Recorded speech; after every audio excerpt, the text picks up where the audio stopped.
Kode Etik Advokat Indonesia itu yang menyusun dan menetapkan pertama kali berlaku untuk komunitas advokat itu Mei 2002, salah satunya saya.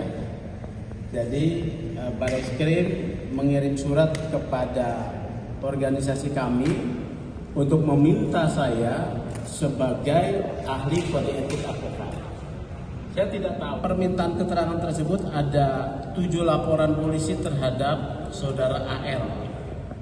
Poinnya saya diminta keterangan adalah mengenai apakah saudara AL itu dapat diperlakukan imunitas profesi pada dirinya terkait 7 laporan. Saya sampaikan bahwa pertama ya, advokat tidak kebal hukum. Ini saya mau tegaskan ya. Yang kedua, advokat di dalam posisinya ketika tidak menjalankan tugas profesi, menjalankan kuasa ya, tidak dapat diperlakukan imunitas profesi, baik menurut ketentuan pasal 16 maupun menurut keputusan MK tahun 2013. Ya, saya ulangi ya.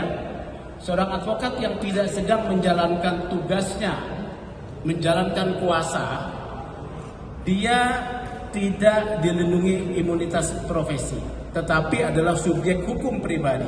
Misalnya, saya sedang berbicara ini saat ini, ya, bukan sebagai advokat, sedang menjalankan tugas, saya menyampaikan satu pernyataan yang dianggap oleh pihak lain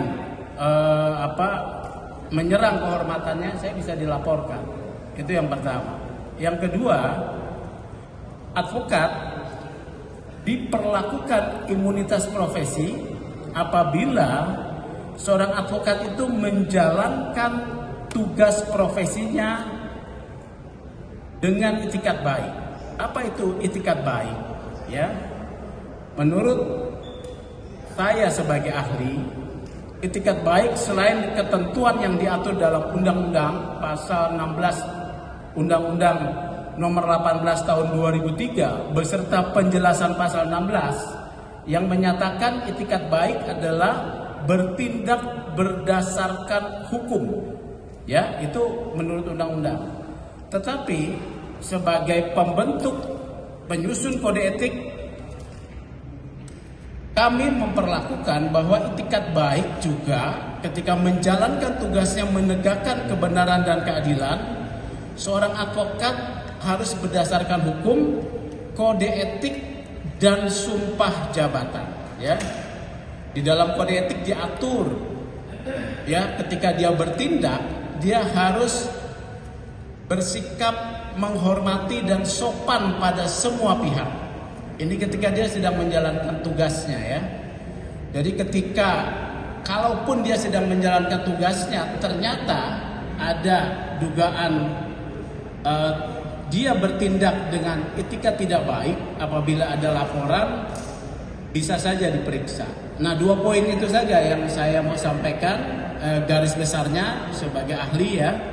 Saya tidak menyebutkan apakah saudara AL itu bisa dikenakan atau tidak, itu adalah hasil pemeriksaan. Tetapi yang saya sampaikan adalah mengenai norma di dalam kode etik. Ya, jadi seperti itu.